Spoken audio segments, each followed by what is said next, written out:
Okay, Mina, you can take it away. Ok, merci Suzanne. En français ce soir, bonsoir, bonjour à tout le monde. Donc, je suis Mina Kadir, directrice du campus Essoyer France. Special bonjour to Joey from last year. I can see him on the screen. Et Kaya, who's a current student. Donc, bienvenue à tout le monde. Nous sommes ravis que vous soyez nombreux sur ce webinaire. Je suis très heureuse de vous présenter Joanne Duchesne, professeure de sciences politiques et de français par l'expérience ici à Rennes, et bien sûr d'introduire le sujet de ce cours virtuel qui est donc le regard des Français et des Françaises sur la vie politique américaine. Alors, pour commencer rapidement, donc pour introduire le sujet, l'Amérique tout entière fascine les Français. Mais on peut dire que les élections présidentielles américaines captivent particulièrement les Français. Donc, comme tous les 4 ans, la campagne présidentielle américaine intrigue pour plusieurs raisons. Je dirais déjà par ses méthodes de communication ainsi que par son énergie et également par les budgets incroyables qui sont mobilisés pour les candidats. Donc, c'est vrai que les élections américaines ont un impact sur le monde entier et par conséquent, par défaut, sur la France. Mais outre cela, le duel vraiment entre Donald Trump et Kamala Harris est devenu vraiment chez nous un événement national. C'est donc une fascination pour des candidats, mais également une fascination pour une machine spectaculaire. Donc, je ne vais pas prendre plus de temps que ça pour introduire le sujet. Je vais donner la parole à Joanne qui va pouvoir approfondir sur la vie politique donc américaine et ce rapport, ce lien avec les Français. Donc, Joanne, the floor is yours. Merci beaucoup, Madame Kadir. Donc, bonjour à toutes et à tous. Je suis Johan Duchesne et je vais vous présenter aujourd'hui la perspective française sur l'élection présidentielle américaine. Je suis très heureux de vous retrouver cet après-midi ou ce soir, cela dépend où vous êtes, si vous êtes en France ou aux États-Unis, pour parler de ce sujet fascinant et qui intéresse ô combien les Français et les Françaises. Alors, pourquoi un sujet sur la perspective française sur l'élection présidentielle américaine? Eh bien, forcément, premièrement, parce qu'il y a eu, il y a peu, les élections présidentielles américaines et l'élection de 2024, avec des enjeux évidemment conséquents, à la fois à l'intérieur pour les États-Unis, mais aussi, bien sûr, pour le monde.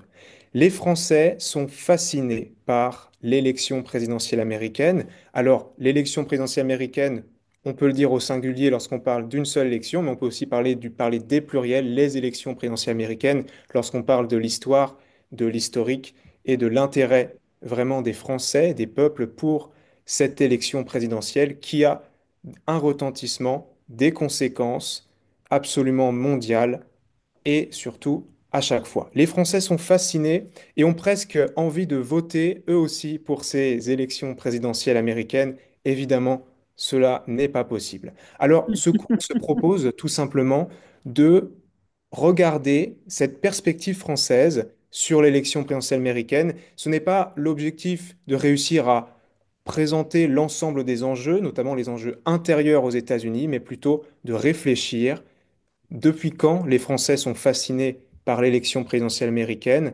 mais aussi de voir quelles sont les conséquences, quels sont les enjeux, notamment de l'élection de Donald Trump à la présidence des États-Unis d'Amérique. Donc, nous allons directement commencer par une première partie qui va viser à étudier cette passion française pour ce temps de l'élection présidentielle américaine. Et le mot temps est très important, nous allons le voir dès maintenant. Alors, nous avons une véritable passion française pour l'élection présidentielle américaine et cette passion française, elle s'observe d'abord, évidemment, dans la littérature.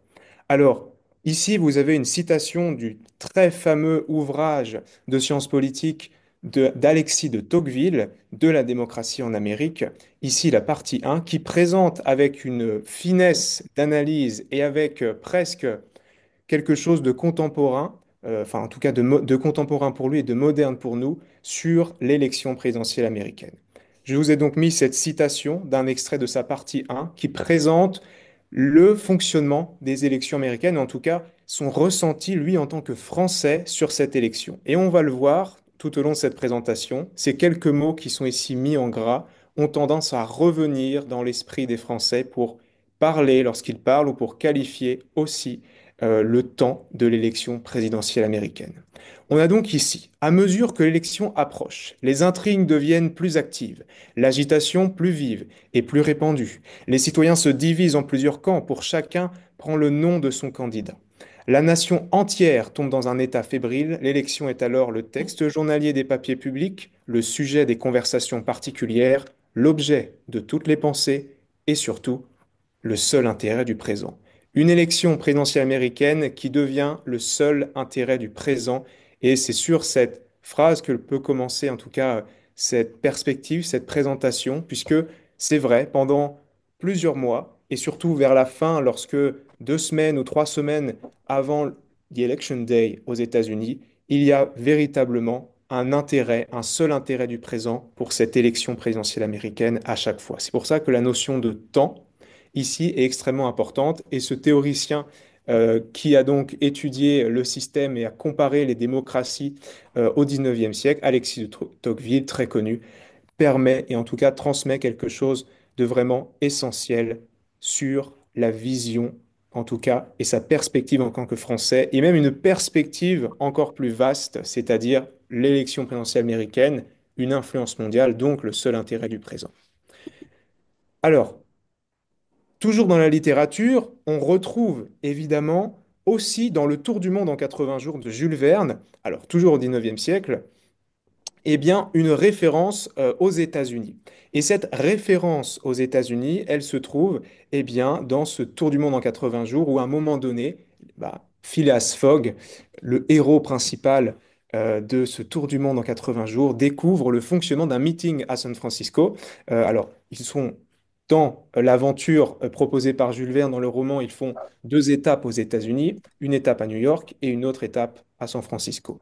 Et il découvre le fonctionnement d'un meeting aux États-Unis et il est très surpris par la passion des Américains et des Américaines pour la politique. Et la passion pour la politique, l'idée d'effervescence, l'idée d'engagement qui est quelque chose d'extrêmement visible, en tout cas lui de son observation, pour l'élection d'un juge de paix. Alors il pose la question au départ, il dit, Mon ami, n'y a-t-il pas eu quelques troubles aujourd'hui à San Francisco? J'ai cru remarquer une certaine animation dans les rues. Et il s'est retrouvé au milieu d'un vrai meeting pour l'élection d'un juge de paix. Et ça a présenté, en tout cas, dans cette perspective, réellement la vision de Phileas Fogg, donc dans le Tour du monde 80 jours, de vraiment l'effervescence électorale, la passion des Américains pour la politique et comment, en tout cas, il a réussi à l'exprimer dans ces 2 œuvres de littérature. Alors voilà ce que l'on peut ajouter sur le point de vue de la littérature et on voit que cela revient aussi dans un certain nombre d'éléments plus modernes pour expliquer pourquoi les Français sont réellement intéressés par le temps de l'élection présidentielle américaine. Alors, la première chose qui nous vient à l'esprit, au-delà de la littérature et des références des écrivains, c'est aussi tout de suite des 2 systèmes en opposition, c'est-à-dire le centralisme à la française, on pourrait dire le jacobinisme aussi, mais le centralisme est peut-être plus pertinent aujourd'hui parce qu'on a tendance à confondre un petit peu les deux, mais en même temps, ce centralisme à la française vécu en France, en comparaison du fédéralisme aux États-Unis, est un des facteurs explicatifs de l'intérêt, ou en tout cas d'une certaine fascination pour le temps de l'élection présidentielle américaine. Tout simplement parce que le système fédéraliste nous est, en France, étranger. Nous avons un système, depuis la Révolution française, qui est particulièrement centralisé. Et le mot particulièrement est plutôt important puisque, évidemment, il y a des critiques sur ce système centralisé qui fait que, eh bien, on se retrouve avec un pouvoir central et concentré essentiellement dans la capitale, évidemment, Paris. L'équilibre, et c'est pour ça que pour les Français, c'est particulièrement intéressant, observer une élection présidentielle américaine où nous avons quand même plus de 50 États qui votent pour l'élection d'un ou d'une présidente, c'est particulièrement intéressant, c'est particulièrement fascinant parce qu'en France, imaginez donc pour les élections par exemple de 2024, c'était les six swing states. On savait que dans ces six États, les élections allaient se jouer essentiellement. Eh bien, imaginez que ça soit par exemple la Bretagne ou encore la Normandie ou je ne sais pas l'Île-de-France, que c'était par exemple trois régions en France qui seraient capables de décider du sort du pays. Donc en cela, le système fédéraliste et cette opposition est extrêmement importante. Donc la fascination des Français s'explique aussi par la différence de régime des mêmes bases démocratiques, des mêmes valeurs universelles, vraiment. Et puis, ensuite, deux choix différents, hein, deux chemins qui les séparent. Un vers un centralisme assez fort, même s'il y a eu des lois de décentralisation 1982 qui ont permis de donner un peu plus de pouvoir aux collectivités locales, c'est-à-dire aux départements et aux régions. Et on peut voir sur la carte que vous voyez directement sur l'écran, eh bien que notamment une question essentielle, c'est-à-dire les emplois de décision en France, eh bien, la plupart, même si la carte date de 2008 et n'a pas été, il n'y a pas eu d'autres études faites sur le sujet, on observe quand même environ plus de 60 000 emplois de décision situés à Paris. On imagine forcément aujourd'hui, 2008, donc la date de la carte, que le nombre d'emplois de décision à Paris a réellement explosé. Donc cet équilibre, hein, cette carte qui s'appelle l'œil du cyclope, pardon, du géographe Jean Olivreau, un géographe breton, permet d'expliquer en tout cas, ou en tout cas d'avoir une approche plutôt critique sur ce système plutôt centralisé qui donne peu de pouvoir aux départements et aux régions.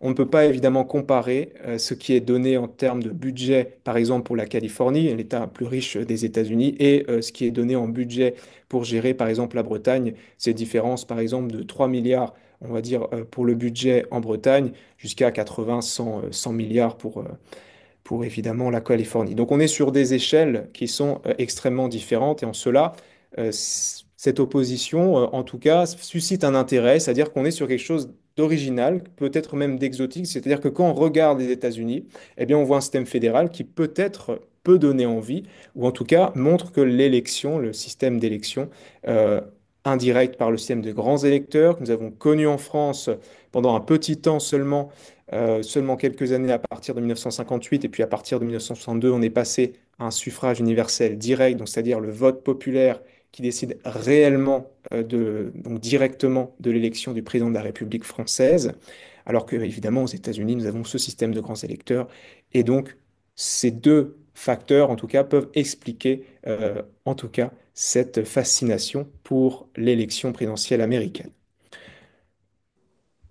Alors, évidemment, derrière ce que l'on peut présenter par rapport au système politique en lui-même, il est très clair que en France, il y a une très forte couverture médiatique des élections. Ce sont les élections dans le monde, vraiment en comparaison avec, en comparant, pardon, avec n'importe quelle autre élection, on se retrouve quand même avec une élection pour les Français qui est la plus suivie de l'étranger. Donc ça veut dire que on arrive à un système de médiatisation, à une couverture médiatique qui est extrêmement forte.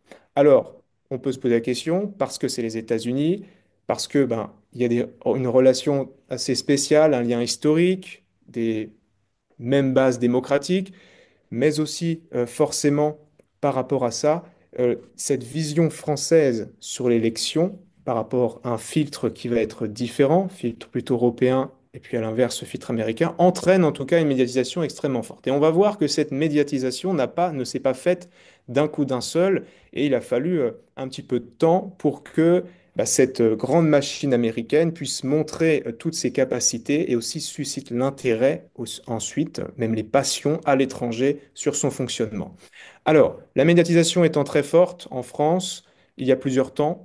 Il y a le temps en amont, il y a le temps pendant les élections, et puis il y a le temps aussi après le vote, après le scrutin. Donc on fait des débriefs. La mobilisation est totale. On invite des experts, des historiens, des spécialistes des États-Unis, des reporters, des grands correspondants sur les plateaux de télévision. On crée des éléments un petit peu particuliers. Ici, vous avez l'exemple de Radio France où on essaye de faire des pages vraiment dédié à l'élection présidentielle américaine avec un certain nombre de podcasts ou alors un certain nombre d'articles qui vont expliquer soit le lien entre la France et les États-Unis, soit la démocratie aux États-Unis, soit faire de la vulgarisation, de la pédagogie. Donc on est vraiment sur une couverture médiatique qui est très forte et une réflexion sur les pronostics, aussi sur les prédictions. Est-ce que ça va être un républicain? Est-ce que ça va être une démocrate? Quel être élu? Donc vraiment, on essaye de poser et dans certaines émissions, on a vraiment une réflexion qui est approfondie sur les États-Unis. On n'essaie pas juste de faire tout simplement, ah ben, il se passe ça aux États-Unis, on reprend ce qui a été dit dans les médias américains. On essaye d'apporter dans un certain nombre évidemment de médias, ce n'est pas le cas de tous, le traitement euh, de cette élection ne se fait pas de la même manière, mais en tout cas, voilà, on essaye de pousser au maximum. Et il y a As a aussi, meeting, he'll be vous here voyez in juste 5 minutes. ici, Ça va. vous voyez juste ici, eh bien, vous avez le J-2 juste là. Il n'y a aucune autre élection où on fait vraiment ce qu'on appelle un décompte sur les télés, donc les chaînes d'information en continu. On a un décompte ici, vous voyez USA 2024, J-2. Donc on a fait ça par exemple jusqu'à J-8, J-7. Donc ça montre vraiment que c'est l'élection, en tout cas à l'étranger, qui est la plus suivie. Il y a aussi un élément important, c'est vous avez des rubriques entières dans les médias, que ce soit la presse ou que ce soit les médias qui sont directement plutôt sur Internet, qui sont dédiés aux élections américaines. Donc les Français peuvent évidemment cliquer dessus et avoir un certain nombre d'informations sur la couverture médiatique. Alors, il y a une émission particulièrement intéressante sur France Télévisions qui s'appelle L'heure américaine et qui, eh bien, donc de 22 heures à 23 heures, quasiment tous les soirs, sauf le week-end, faisait un point assez précis avec au moins 4 à 5 invités les, sur l'élection présidentielle américaine, donc 2024. Et à chaque fois, il y avait une discussion assez animée, assez réfléchie, je trouvais en tout cas par rapport aux observations que j'ai pu faire par rapport à d'autres, évidemment, par rapport à d'autres médias, à d'autres propositions. Donc, le mot heure américaine, on revient sur la notion de temps extrêmement importante. Ça veut dire que on se met à l'heure américaine. On profite, donc plutôt vers 22 heures, donc où il est, ça dépend où vous êtes, si c'est à l'est, à l'ouest, mais il peut être 15, 16 heures par exemple, si vous êtes sur les États-Unis. Donc, ça veut dire concrètement que on va profiter de ce temps-là où les Français ont mangé et ils peuvent regarder ensuite la télévision après et s'intéresser à ce qui se passe aux États-Unis, puisqu'il fait jour, évidemment, aux États-Unis. Donc, on peut avoir des reportages, des correspondants qui sont sur le terrain, qui font des enquêtes, qui vont dans les meetings et qui vont ensuite tout simplement recueillir des avis, par exemple de partisans démocrates ou encore de partisans républicains. Donc ce mot, en tout cas le nom de cette expression a bien été choisi, l'heure américaine. Donc pendant un temps, cette chaîne de télévision s'arrête et discute des États-Unis, discute des enjeux, essaye d'aller et va sur le terrain pour essayer de comprendre aussi le contexte global et le contexte général. Alors, il y a aussi des événements spéciaux qui sont organisés à l'échelle locale. Ça peut être évidemment le cas, notamment, alors, si on prend l'échelle de Rennes, l'Institut franco-américain, l'IFA, a organisé un certain nombre d'événements spéciaux à l'occasion de l'élection présidentielle américaine de 2024, ce qui a été le moment, un moment fort en tout cas, pour faire se rencontrer des Français, des Américains, des Franco-américains, et unir en tout cas la communauté rennaise, voire peut-être encore plus loin que Rennes, autour de la question de la politique, autour de la question des États-Unis, mais aussi bien sûr de la France et des liens, des enjeux intérieurs-extérieurs. Donc si on prend sur l'exemple ici de la conférence du mardi 15 octobre. Autre élément intéressant, il y a aussi eu au Théâtre de la Concorde eh bien, un suivi du résultat des élections qui s'est appelé encore une fois la nuit américaine. Donc on voit qu'il y a eu une salle entière qui était remplie de Français où ils ont discuté, réfléchi sur les résultats qui arrivaient avec les grands électeurs, le vote des grands électeurs, avec les fameuses deux jauges rouge et bleu. Eh bien, pendant cette nuit américaine, on revient aussi sur la notion de temps. Donc c'est le seul élément du temps présent, presque, la nuit américaine, l'heure américaine. Donc comme si le monde s'arrêtait pour observer les États-Unis et regarder, retenait son souffle pour voir qu'est-ce qui va se passer aux États-Unis, qui va être élu, comment tout cela peut nous impacter, comment tout cela peut nous concerner. Donc en tout cas, ce sont quelques exemples qui montrent cette forte couverture médiatique. Alors l'intérêt récent pour les élections présidentielles américaines se fait, en tout cas c'est fait surtout à partir de la campagne d'Obama. Et l'élément essentiel à comprendre au-delà de ce qu'on a vu du système politique, de l'intérêt pour l'élection américaine, l'intérêt au niveau du temps, ce que font tous les médias pour diffuser au maximum, eh bien, c'est l'envergure. Les Français voient ces élections comme un temps extrêmement important puisqu'elles ont une envergure, c'est-à-dire une capacité de développement, une mobilisation des soutiens extrêmement importante. Et donc, c'est pas juste parce que les États-Unis, bien, c'est la première puissance mondiale, mais c'est ce qu'en fait, ce qui est capable d'être démontré dans la campagne, enfin dans les différentes campagnes des différents électeurs qui intéressent. C'est aussi la capacité démonstrative qui n'existe pas autant en France. Les candidats aux élections présidentielles ou à d'autres types d'élections n'ont pas cette capacité d'expression, de démonstration qui vraiment fascine, c'est-à-dire dans la manière dont on peut arriver à convaincre, d'être des maîtres littéralement de la communication oratoire, mais aussi de la communication politique. Et dans le même temps, il y a aussi la capacité de diffusion, de publicité et de mobilisation des soutiens. Donc à la fois, on a les deux notions essentielles un petit peu de politique. On a une fonction dite programmatique, c'est-à-dire qu'on a vraiment quelque chose d'assez énorme au niveau de la programmation, des efforts menés, évidemment des budgets, on va en parler tout de suite, pour faire en sorte de gagner, puisque les enjeux derrière sont extrêmement importants, ils sont colossaux. Donc la publicité, l'envergure et la capacité démonstrative aux États-Unis n'a aucune, réellement, on n'a absolument aucune équivalence en France. C'est quelque chose qui n'est pas du tout ressenti de la même manière et vécu de la même manière dans une élection présidentielle en France. C'est aussi l'affichage des opinions, évidemment. Donc, les Américains ont tendance directement à afficher directement leurs opinions. En France, on ne fait pas ça, c'est quelque chose d'assez plutôt réservé. Alors, l'investissement dans les campagnes électorales en est la preuve majeure par rapport à la grande différence, par rapport à une élection présidentielle en France. Eh bien, on se retrouve à des chiffres qui sont colossaux, c'est-à-dire très souvent, donc là, l'ensemble de la campagne un petit peu pour l'élection présidentielle américaine de 2024, ça a été 15 milliards d'euros. Donc on est sur un investissement extrêmement conséquent, alors qu'en France, très souvent, ça avoisine, on va dire, quelques... Alors, on est souvent sur des millions, mais on n'est pas, on n'est absolument pas sur des sommes aussi élevées. Et surtout, il y a un contrôle, une fermeture assez forte au niveau de l'investissement. C'est-à-dire que le poids des lobbies aux États-Unis est très important. Il y a aussi la notion de don. En France, il y a un aspect beaucoup plus contrôlé de ce côté-là. Et les budgets des campagnes sont extrêmement regardés et contrôlés. Donc, on ne peut pas excéder un montant spécifique. Sinon, c'est considéré comme de la fraude. Donc ça, c'est un élément assez important dans la comparaison, ce qui explique aussi cette capacité d'envergure, cette capacité de montrer et cette capacité de faire de la politique aussi avec passion, en mettant, en s'investissant à cœur, en tout cas, dans l'élection donc aux États-Unis pour les États-Unis.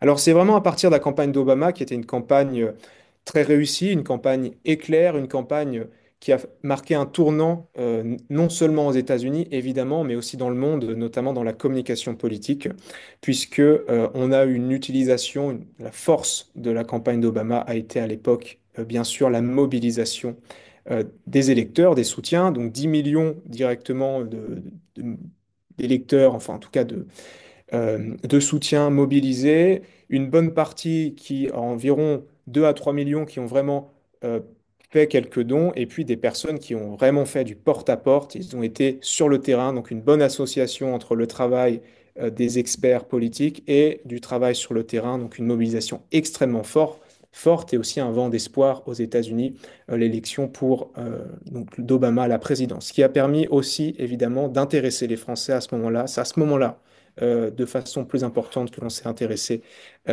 aux élections présidentielles aux États-Unis, puisqu'il y a eu un tournant assez majeur dans la passion et dans l'effervescence qui a eu lieu à ce moment-là. Alors, il y a eu aussi, évidemment, en 2016, une élection très suivie. En tout cas, c'était une surprise. Alors, évidemment, aussi peut-être aux États-Unis, puisque les sondages ne le donnaient pas du tout gagnant en 2016 pour Trump, mais ça a aussi, évidemment, été une surprise ensuite pour l'Europe, pour le monde, hein, l'élection donc de Trump à la présidence en 2016. Et forcément, on est tenté de comparer ensuite le premier mandat par rapport à ce qui aujourd'hui peut se passer. Donc cette élection a été très suivie. Ça veut dire que même le moment après du vote indirect, où il y avait les grands électeurs qui se décidaient, les chaînes d'information en continu en France poursuivaient le travail et voilà, étaient extrêmement mobilisées pour savoir qui allait devenir le ou la présidente des États-Unis, donc en 2016, à ce moment-là. Donc on a en tout cas eu un suivi très fort aussi pour cette élection, puisque les enjeux aussi à l'époque étaient bien évidemment majeur. Alors, dans une deuxième partie, et qui va permettre d'ouvrir aussi la discussion qui arrivera juste après, nous allons étudier plus particulièrement cette élection présidentielle de 2024 qui est placée, a été placée et est placée encore aujourd'hui et dans les semaines et certainement les mois qui vont venir sous le signe de l'imprévisible.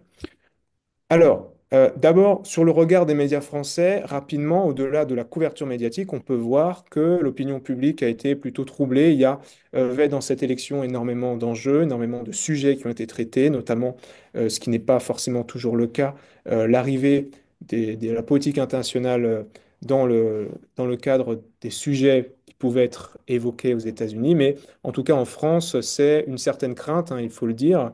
Dans les sondages, cela revient. Évidemment aussi dans la presse, dans les articles, par rapport à qui allait devenir le ou la présidente des États-Unis, par rapport à cette échéance de 2024. Et puis derrière, il y a évidemment, comme pour n'importe quel pays, comme pour n'importe quelle démocratie, l'idée de préservation de ses intérêts, donc la préservation des intérêts français, qui que soit le président. Alors, dans les sondages, première chose, on peut se rendre compte qu'un Français sur deux a suivi la campagne. Donc, il n'y a pas eu juste que les médias qui ont vraiment diffusé beaucoup d'informations sur l'élection de 2024. Il y a aussi les Français qui ont vraiment bien suivi cette élection. Alors, les sondages disent 60% peut-être des Français ont bien suivi les élections. Donc, c'est un chiffre qui est quand même assez important. Et on regarde, en tout cas, on peut voir dans les deux sondages qui sont assez différents, donc LAB et puis YouGov. Donc LAB peut être un peu plus pertinent que YouGov au niveau de la qualité du sondage, mais on voit en tout cas qu'il y a un soutien massif. Il y avait un soutien massif au moment des sondages avant donc le résultat, évidemment, pour Kamala Harris. Donc on avait jusqu'à 64% dans le premier sondage. Et puis on voit la moyenne nationale à peu près 55% donc dans le sondage qui a été fait par YouGov. Donc ça, c'est quand même, en tout cas sur le regard français, sur le regard des Français sur cette élection présidentielle américaine, il y avait très clairement un soutien massif pour la candidate démocrate, à la fois, donc on voit les différentes tranches d'âge, et puis on voit aussi l'autre sur la personnalité que vous souhaiterez voir remporter cette élection. Eh bien, on voit quand même de façon un petit peu écrasante, en tout cas, ce soutien pour la candidate démocrate Kamala Harris. Alors, au niveau des commentaires qui ont pu être faits sur cette élection, il y a deux choses qui reviennent souvent. Alors, la première, c'est l'idée de division des États-Unis. Cela revient beaucoup dans les médias, dans les titres de presse, et c'est quelque chose qui n'est pas nouveau, évidemment, historiquement, mais aussi d'un point de vue extérieur, point de vue de l'étranger. Lorsqu'on va regarder peut-être les États-Unis, ou ce qui est développé dans la presse, c'est cette idée forcément peut-être de division des contextes économiques et sociaux. Et c'est vrai que les reportages ont tendance à le montrer. C'est par exemple un bon reportage justement de l'heure américaine qui montrait vraiment les deux types d'électeurs euh, en Pennsylvanie et ceux qui penchaient plutôt pour donc le Parti démocrate et ceux au contraire qui penchaient pour les républicains. Alors, euh, il y a aussi un autre élément essentiel, c'est cette idée de violence politique. Alors forcément, la politique, c'est un combat, et ce n'est pas qu'aux États-Unis que la politique est un combat. C'est évidemment l'ambiance de Washington, les petits papiers, les coups bas. Ce n'est pas quelque chose ni de nouveau, ni d'original aux États-Unis. Il y a évidemment d'autres cas de figure dans d'autres pays qui aussi incite à cette idée aussi de violence, en tout cas de combat dans le jeu politique. Donc ici, nous ne sommes pas sur quelque chose d'original aux États-Unis, mais il y avait peut-être une tendance à une violence, ou en tout cas à une absence d'écoute entre les deux candidats. Forcément, vous le savez, de cette campagne qui a été assez rude, en tout cas sur le plan des différences entre les deux candidats, entre Donald Trump et Kamala Harris. Donc c'est l'idée de division des États-Unis, qui est une réalité forcément, puisque 50 États, énormément de contextes, de population, et aussi cette idée de violence, et qui n'est pas le fait seulement des États-Unis, qui est aussi le fait d'un contexte mondial assez difficile. Et bien sûr, en tout cas, ce sont des éléments qui peuvent revenir directement dans l'analyse qui peut être faite de cette élection.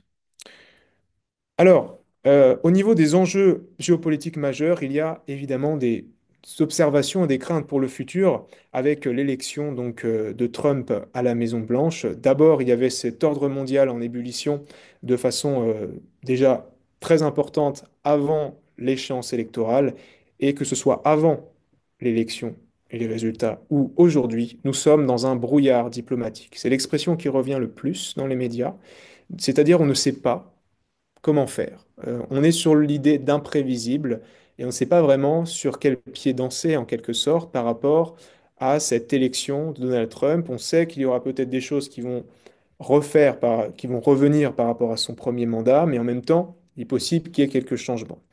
Par rapport à cela, évidemment, l'America First de Donald Trump et l'idée de superpuissance des États-Unis va revenir directement dans les relations internationales par rapport au multilatéralisme qui était plutôt développé, même s'il y avait toujours cette idée de défendre les intérêts américains, bien sûr, pour Biden, mais la superpuissance va revenir, en tout cas cette idée encore plus forte d'un moindre respect du multilatéralisme par rapport aux relations internationales. Donc c'est cette idée de politique diplomatique qui risque d'être personnelle. Et ça, c'est quelque chose qui revient particulièrement, et Peter Rout le montrait très bien, c'est-à-dire dès qu'il y a une élection présidentielle américaine, eh bien, les diplomates étrangers viennent à Washington observer comment ça se passe, quelles sont les tendances, comment est-ce que nous, après, les autres pays, nous pouvons réagir. En tout cas, aussi un exemple d'enjeu géopolitique majeur. Alors un autre exemple, c'est le NATO, donc c'est l'OTAN. Il y a un risque de recul, pour être très bref sur cette question. Tout simplement, Trump déciderait peut-être, alors soit de se retirer ou de se désengager de l'OTAN, de cette alliance transatlantique entre des pays européens et les États-Unis et d'autres pays d'Amérique du Nord. Donc ça, c'est un enjeu assez important et ça poserait des questions internationales par rapport à la sécurité et à la protection, à cette idée de sécurité globale entre ces différents États. Donc en tout cas, c'est un risque pour l'instant qui n'est pas confirmé, mais qui se développe de plus en plus dans les écrits.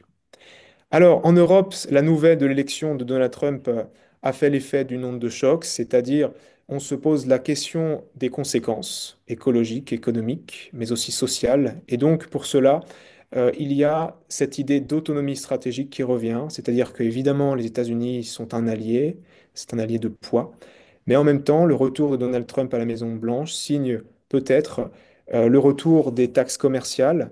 Il s'est lui-même exprimé, bien sûr, par rapport à l'Europe. Donc déjà, ce n'est apparu qu'une seule fois dans le programme de Trump. Lorsqu'on le regarde bien, plusieurs fois, le mot Europe n'apparaît qu'une seule fois, et ce n'est pas le mot Union européenne. Et puis, il a parlé de l'Union européenne comme une mini-Chine. Donc tout cela nous donne en tout cas une idée de protectionnisme américain et d'un isolationnisme qui risquerait, au niveau commercial en tout cas, et surtout commercial d'abord, de créer des tensions avec l'Union européenne, puisque, eh bien, dans sa politique, Trump juge que l'Union européenne n'achète pas assez de biens américains et il faut pour cela donc faire en sorte de taxer. Donc ça, c'est une possibilité qui peut arriver et tout le monde, en tout cas l'Union européenne, les hommes et les femmes politiques ont commencé à se préparer à cela avant les résultats. Et donc forcément, cette notion d'autonomie stratégique de l'Europe, de se replier sur soi et en même temps d'essayer de trouver des compromis avec l'administration Trump pour réussir évidemment à s'entendre sur certaines choses, cela fait partie en tout cas des enjeux importants. Alors pour terminer cette présentation, évidemment, on peut bien sûr parler également faire une focale sur la France, qui a toujours cette image de plus vieil allié des États-Unis et qui est de plus en plus soucieuse d'indépendance. La relation longue, historique et unique avec les États-Unis est ici extrêmement riche et extrêmement importante, puisque les États-Unis, c'est un allié majeur pour la France sur beaucoup de plans, puisque les thèmes et les dossiers sur lesquels se sont entendus notamment Biden et Macron, ces deux présidents, reviennent beaucoup. Donc on a souvent les mêmes visions sur comment diriger, en tout cas comment faire respecter cet ordre occidental. Donc ici, on est sur quelque chose d'extrêmement important. Il y a également l'idée d'une autonomie stratégique à la française, défendue par Macron, c'est-à-dire, oui, bien sûr, pour des relations pacifiques et qui soient dans l'intérêt des deux pays avec les États-Unis, mais en même temps, il faut réussir à s'extraire de toute l'aide qui peut être apportée, ou en tout cas de réfléchir à une idée d'indépendance, hein. Évidemment, cette idée, ce thème de la grandeur de la France, qui a été déjà développé par De Gaulle, par le général De Gaulle, eh bien, revient ici sur le devant de la scène avec la politique du président Macron. Et pour cela, bien sûr, et forcément ce n'est pas Essoyer qui nous prouvera le contraire, la langue et la culture sont des ponts essentiels. Au-delà, donc dans l'entrée de cette nouvelle phase de l'histoire avec l'élection de Donald Trump, eh bien, la langue et la culture françaises et puis aussi américaines et les relations qui peuvent exister entre elles sont des ponts et sont évidemment là, ici, extrêmement importantes puisque, eh bien, lorsque vous arrivez soit aux États-Unis ou en France et que vous êtes étranger, eh bien, vous arrivez avec vos différences et puis vous repartez dans votre pays avec plus d'empathie, peut-être de tolérance pour un pays étranger, mais aussi vous repartez surtout avec les ressemblances que vous pouvez trouver avec d'autres citoyens, avec un autre pays. Et je terminerai sur présentation sur la libération de Rennes en août 1944 par les troupes américaines, puisque au-delà de cette relation entre les États-Unis et la France et des enjeux d'élection présidentielle américaine qui sont extrêmement importants et dont on va pouvoir parler pendant les questions, il y a quelques jours seulement la célébration de l'armistice, donc c'est-à-dire donc de la fin de la Première Guerre mondiale du 11 novembre donc 1918. Euh, donc c'était en début de semaine et je voulais insister absolument sur l'union des États-Unis aussi avec la France lors de cette période. L'union de sang, donc ça a commencé par des engagements forcément pendant la Civil War aux États-Unis par des Français engagés là-bas, mais aussi lors des guerres mondiales. Et c'est quand même assez aussi symbolique que ce général Patton, un Californien, ait libéré Rennes forcément d'un côté et a obtenu aussi dans le seulement alors, quelques mois, enfin une année après, en 1945, le diplôme de citoyen d'honneur de la ville de Rennes et on voit cette image, donc la Statue de la Liberté avec la torche qui brille comme pour apporter la liberté en France, et puis donc cette image donc, de Saint-Georges terrassant le dragon, cette iconographie, avec le bouclier qui représente le drapeau américain. Donc un lien avec la France extrêmement important, peut-être certainement peut-être un des plus importants par rapport aux autres pays européens, et puis ici, une union de sang au départ avec ce diplôme de citoyen d'honneur de la ville de Rennes. Voici quelques suggestions bibliographiques par rapport à ce qui a pu être dit aujourd'hui. Alors, Thierry Vedel d'abord sur Comment devient-on président de la République, un essai assez ancien, mais qui est particulièrement intéressant et qui porte sur la France. Les réflexions sur la France reviennent aussi aux États-Unis. Il y a le fameux, bien sûr, de Georges Arias sur les présidents des États-Unis chez Tempus, et puis il y a cette thèse extrêmement intéressante de Frédéric Martel sur la culture en Amérique et évidemment la grande importance culturelle et l'impérialisme culturel américain et son influence sur le monde, et les articles de l'IRIS, de l'Institut des relations internationales et stratégiques, sont aussi tout à fait pertinents pour comprendre ce qu'il se passe et ce qu'il va se passer dans les semaines et les mois à venir. Je vous remercie et nous allons pouvoir passer directement à la phase de questions.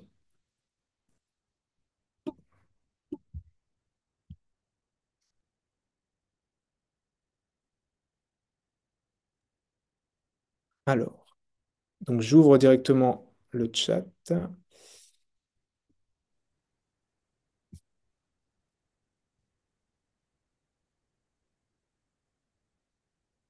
Alors sinon, je vais pouvoir reprendre directement la question qui avait été posée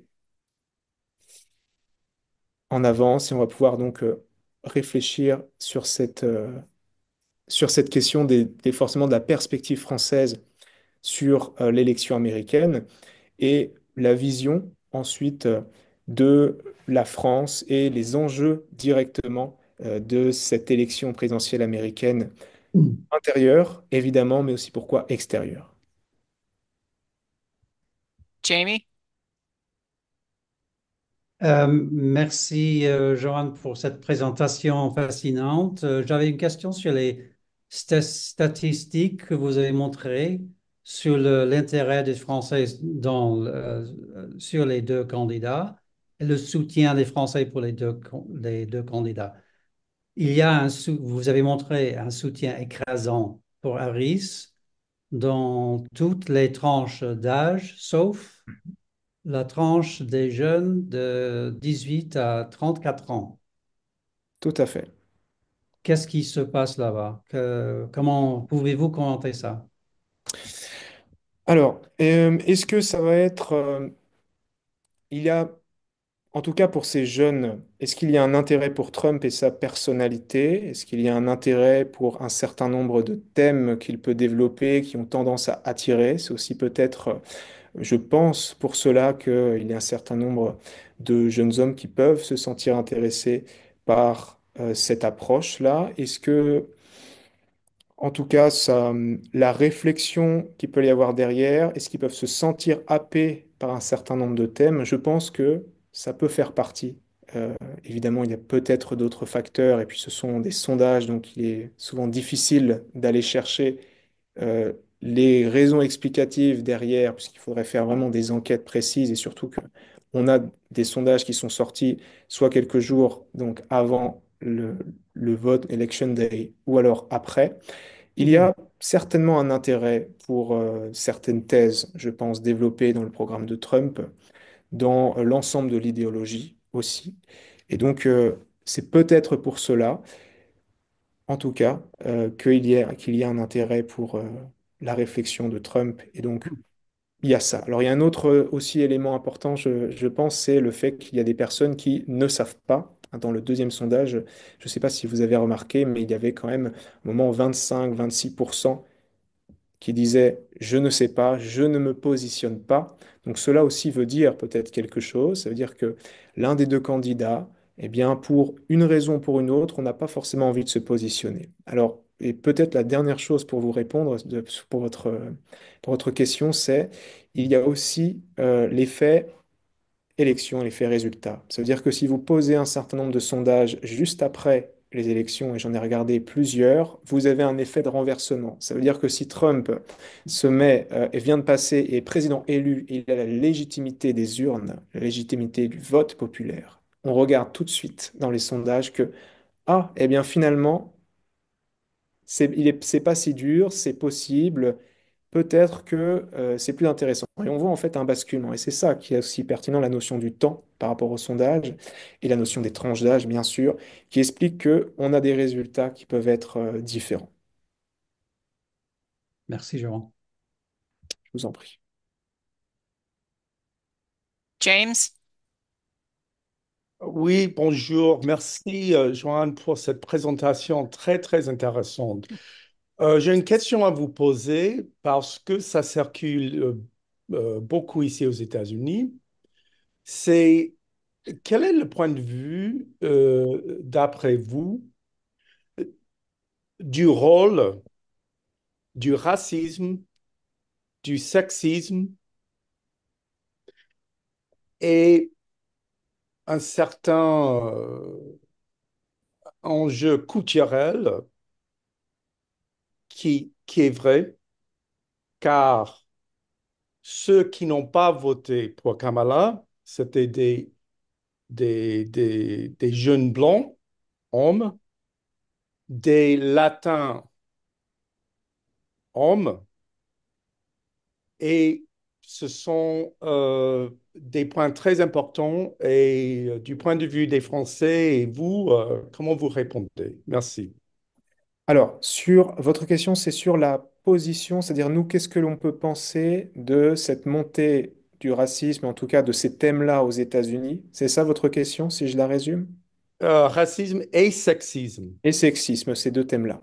Parce que Très c'est la deuxième fois qu'une femme n'arrive pas à être élue aux États-Unis. Absolument. Et c'est une discussion qu'on a eue la semaine dernière aussi avec les élèves de politique à Essoyer. On a réfléchi aussi par rapport à ces résultats et comment est-ce qu'on pourrait expliquer. Donc votre question va totalement dans ce sens. Je vous remercie de la poser. Alors, c'est clair que Alors déjà, la campagne en elle-même a montré totalement ces choses-là, en tout cas ces thèmes-là, et leur présence, en tout cas dans la discussion, le débat public. Alors à la fois la notion de danger pour les États-Unis et la notion, le sexisme et le racisme. Donc ce sont des thèmes qui sont revenus. Du point de vue des Français, par rapport à ce qu'il s'est passé, par rapport aux résultats, tout ce qui a été développé ensuite dans la presse et dans les médias d'opinion aussi, parce que c'est important de regarder ce que pensent les différentes idéologies et les partis. En effet, on se retrouve avec cette crainte et cette peur qu'aux États-Unis, oui, il y a cette montée du sexisme et aussi, évidemment, de ce côté un petit peu raciste, pas seulement un petit peu d'ailleurs, et aussi xénophobe, c'est-à-dire un rejet de l'étranger. C'est assez important. Le Ouest France d'aujourd'hui titrait en première page, l'article n'était pas évidemment sur la France, le gros titre c'était Immigration, la politique de Trump. Donc, ça en dit long sur aussi le point de vue donc, de ce journal régional, de cette presse qui est énormément lue par les Français, en tout cas du Grand Ouest, hein, vraiment le journal le plus publié, de des craintes. Et il y avait un point de vue politique d'un expert en relations franco-américaines qui disait le retour du populisme. Donc sur ces deux explications, je pense que là, je peux répondre à votre question. Les médias dans l'ensemble, les réflexions des personnalités, et on le verra les sondages ensuite, pour vraiment comprendre la population française, ont évidemment dénoncé cette montée du sexisme et de la xénophobie, du racisme. Et ça, évidemment, ça pose question tout à fait de se dire, bah oui, est-ce que les États-Unis vont développer ce genre de politique? Qu'est-ce qui va se passer en Europe? Que va-t-il se passer, par exemple, en Pologne, où on a voilà, Viktor Orban qui est aussi proche de Trump? Qu'est-ce qui va se passer autour? Est-ce que cela veut dire que l'extrême droite en France va s'emparer de ces thèmes parce qu'elle a été très heureuse d'apprendre que Donald Trump a été élu en tant que président? Une partie de la droite aussi ne s'est pas cachée pour cela. Et donc ça a tendance à créer, ça va certainement créer des divisions d'une chose en France, mais aussi en Europe sur cette question-là. Et de deux, oui, il y a cette idée de crainte qui est là. Et de se dire oui, et la question du sexisme, et pour terminer de répondre à votre question, est quelque chose d'assez important parce qu'on n'a pas encore eu non plus aux États-Unis, enfin, pardon, en France, mais c'est le cas aussi aux États-Unis, de femmes présidentes. Et non, en France, on n'en a pas eu. Donc, et aux États-Unis non plus, ce n'est pas passé. Et ça, c'est aussi un problème, on peut se dire, par rapport au sexisme, c'est-à-dire, est-ce que, au fond, les électeurs, psychologiquement, n'arriveraient pas à élire ou à voter pour quelqu'un qui serait une femme? En France, comme aux États-Unis, même chose. Pas de président jusque-là élu. Donc ça pose question, tout à fait. Merci. Je vous en prie.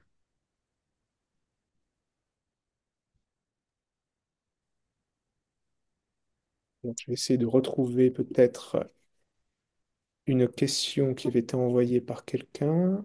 Alors voilà, c'était Holly Hunt qui avait envoyé une question. Donc, c'était par rapport. I wonder if they are concerned if it will ask Europe to set up and pay more to defend to say Ukraine. Donc c'était par rapport à l'Ukraine. C'est par rapport à est-ce que l'Europe serait gênée si Donald Trump demande aux pays européens de donner plus d'argent à l'Ukraine? Eh bien, pour répondre à cette question, je dirais peut-être oui et non, parce que quand on compare les budgets qui sont, on va dire, à plus de... Donc l'aide donnée à l'Ukraine, c'est plus de 75, plus de 85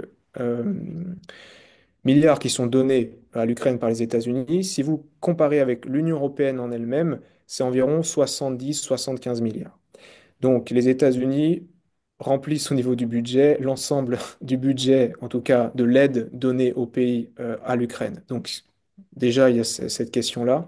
Et ensuite, quand on regarde, le premier pays contributeur, c'est l'Allemagne. L'Allemagne qui est environ à 17, alors c'est 17,4 milliards au niveau de l'aide à l'Ukraine. Donc, on compare les États-Unis, 85 milliards, l'Allemagne, deuxième pays, 17,4 milliards. Nous ne sommes pas sur les mêmes chiffres et on se rend compte que d'ailleurs, très récemment, avec les élections anticipées en Allemagne qui vont arriver et qui sont un enjeu, eh bien, l'aide va descendre, en tout cas. Donc, ils disaient annoncer de diminuer de 8 milliards. Alors, c'était vraiment, ici, si on regarde la projection, hein, là, les milliards dont je vous parle, ça fait beaucoup, mais si on regarde la projection de l'aide, les promesses de dons, entre les promesses de dons et en même temps ce qui est donné, eh bien, il y a eu cet écart-là et l'Allemagne, avec cette élection, ces élections anticipées qui arrivent, a décidé eh bien, de réduire son aide. Donc, il y a des pays européens qui vont peut-être réduire leur aide et si Donald Trump demande que l'Europe paye plus parce que lui il décide de ne pas donner, par exemple, eh bien, euh, ça risque peut-être de ne pas marcher, on ne pourra pas donner plus que ce qui est déjà été donné, ou en tout cas au niveau des budgets. On ne pourra pas donner 800 milliards, c'est pas possible au niveau du budget. On n'est pas sur les mêmes données. Donc ça, pour répondre à cette question, eh bien, peut-être, et il faudra dans ce cas-là un vote de la Commission pour décider en Europe si on peut donner plus. Alors, je vois une autre question. Quels seront les effets sur la question au point de vue alors, de la France, alors sur le Rassemblement national et reconquête des partis de l'extrême droite. Alors les effets de cette élection vont avoir euh, l'élection de Donald Trump aux États-Unis va avoir un effet très positif, et donc on va dire pour la démocratie peut-être très destructeur, sur les partis d'extrême droite, le Rassemblement national en France, donc ex-Front National, mais aussi, alors on a vu, j'ai vu Reconquête aussi dans la question, mais aussi d'autres partis, alors soit d'extrême droite, soit une partie de la droite conservatrice qui va pouvoir prendre les questions et profiter de l'ensemble des thèmes, soit extrêmement forts sur l'immigration, en tout cas la réflexion, la politique très, très dure euh, sur l'administration de frontières et sur l'immigration de Trump, ils vont certainement vouloir la reprendre. C'est une question qui est déjà bien développée en France depuis quelques mois avec l'immigration. On essaye de resserrer. Donc, est-ce que ça a été une prévision de l'élection de Trump? On ne sait pas. Mais en tout cas, c'est quelque chose vraiment qui est assez sûr, c'est qu'il va y avoir un impact, en tout cas positif pour ces partis-là. Ensuite, les effets sur la question, eh bien, ces effets sur la question de l'immigration, ça risque évidemment de se resserrer. C'est la crainte de la plupart des observateurs, la montée du populisme, premièrement, la montée du rejet des autres, la montée de la xénophobie. Euh, donc tout le contre, en fait, la notion de social, peut-être d'humain et d'accepter des immigrants dans un pays, ce sont des choses qui vont monter et qui vont continuer à monter, et ces idées de fermer les frontières, de se protéger dans les pays européens. Alors en plus, pour revenir à là-dessus, il n'y a pas qu'un effet des États-Unis là-dessus, puisque l'Europe développe elle-même en fait quelque chose autour de l'immigration, et on a une forme de fermeture. On parle en Europe depuis déjà plusieurs années de forteresse européenne par rapport à l'immigration. C'est-à-dire que la politique qui a été décidée au niveau européen, c'est de fermer de plus en plus et de créer des strates par rapport au Maghreb, au Machrek, etc., donc le nord de l'Afrique, et de laisser des pays, en tout cas les immigrants en transit, et de filtrer par la Grèce, etc., par d'autres pays et l'Italie, pour ensuite arriver vers les pays qui sont les pays dits de rêve ou d'accès. C'est pas forcément directement la France, mais ça va être l'Allemagne ou encore bien sûr la Grande-Bretagne. Essayer d'accéder à ces pays-là. Donc ça, il va y avoir des conséquences. Elle risque d'être dramatique, évidemment sur la montée de l'extrême droite et la montée de certains thèmes, comme vous avez évoqué, monsieur, tout à l'heure, sur la question de la xénophobie, la question du racisme, la question, bien sûr, du sexisme. Euh, alors, une autre question ensuite. Alors, alors est-ce qu'il y a une alliance, une relation entre Alors entre le Trumpisme et le Rassemblement national, alors c'est assez isolé quand même. Ils se retrouvent sur certains thèmes, ça c'est sûr, évidemment, sur la politique, sur la manière de faire, sur l'immigration, sur la posture aussi politique, sur la provocation aussi. Même si on est dans une provocation, dans quelque chose de beaucoup plus direct pour Trump, voilà, l'approche, la diplomatie dite personnalisée pour Trump, c'est la crainte de l'ensemble des autres pays. Ça veut dire que l'imprévisible, c'est la personne imprévisible. C'est-à-dire que le destin d'un État va dépendre parfois de ses choix, peut-être personnels. Et ça, dans beaucoup, beaucoup d'articles, même si on vous lisez que deux ou trois, c'est ce que vous allez avoir. Euh, Tout de suite, vous allez avoir cette idée d'imprévisible. Donc, ce côté-là, il n'existe pas autant en France pour l'extrême droite. En France, il n'y a pas ce côté imprévisible et très personnalisé. Donc voilà, mélange peut-être sphère privée, sphère publique aussi fort pour le Rassemblement national. Donc on n'a pas une construction idéologique qui est la même. Ce n'est pas du tout la même chose. On peut dire qu'on est sur une sphère, sur un phénomène qui est apparu en 2015-2016, le Trumpisme, sur quelque chose de vraiment différent, qui s'est construit pas forcément ex nihilo, mais qui a été nourri par les revendications de certaines classes, peut profiter ensuite d'un certain nombre d'éléments dans les marges pour développer certains thèmes plutôt populistes.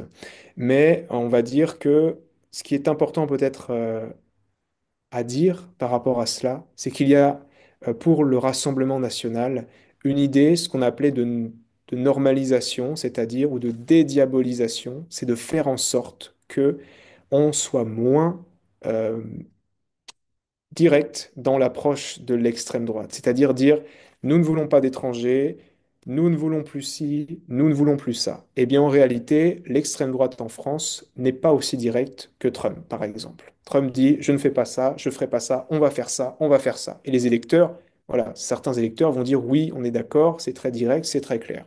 L'extrême droite en France, c'est pas le cas. C'est différent parce qu'ils essayent en fait d'attirer d'autres électeurs, d'aller chercher d'autres personnes pour avoir le plus de votes possible. Et donc pour cela, ils sont obligés ce qu'on va dire aplanir leur programme et essayer de l'ouvrir en fait à d'autres personnes et à faire ce que l'on appelle des concessions et à se dire donc ok, je ne vais pas être aussi direct, aussi extrême peut-être, et je vais m'enlever en fait. Une stratégie de communication, c'est une stratégie politique. Donc la différence, elle est là. On est quelque chose sur de très direct aux États-Unis, de très clair. On sait que les idées de Trump, elles sont là. Il n'y a pas besoin de détour. L'extrême droite en France, c'est un petit peu plus politiquement correct. C'est-à-dire qu'on ne va pas dire directement aux Français, sinon cela va choquer. Et donc, on n'a pas en fait ce modèle-là. C'est aussi ça qui a un intérêt aussi pour les États-Unis, pour les élections. C'est aussi parce que il y a ce côté démonstratif, direct, peut-être franc, honnête, que ce soit du côté de Trump ou aussi du côté démocrate, avec Biden, Kamala, on sait où sont les mesures et les programmes directement.